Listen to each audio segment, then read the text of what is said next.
Hello students, October आहे आणि preparation तुमचं फुल स्विंगमध्ये चालू असेल.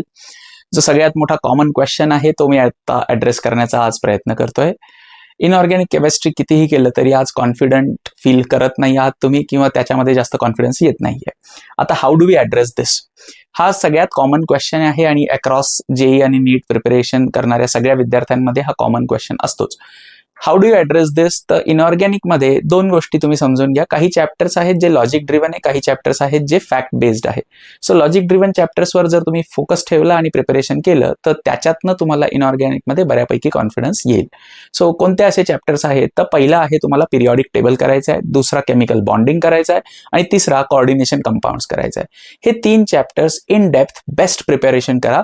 यावर बेस्ड कुठलाही क्वेश्चन आला तरी तो सॉल्व्ह झालाच पाहिजे.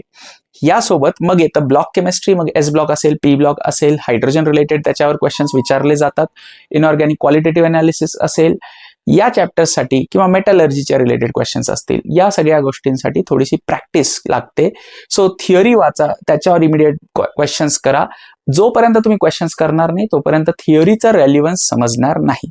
सो फॅक्ट बेस्ड जे चॅप्टर्स आहेत किंवा फॅक्च्युअल जे चॅप्टर्स आहेत त्याच्यासाठी at least every alternate day 40 minutes 45 minutes काढून त्याच्यावर based theory plus questions solve करा.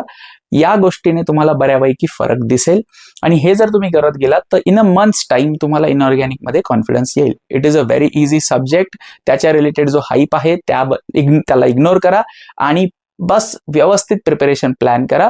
तुम्हाला नक्कीच भारी वाटेल. सो यासारख्या टिप्ससाठी कॅटलायझरला फॉलो करा. भेटूया पुढच्या व्हिडिओमध्ये. थँक्यू.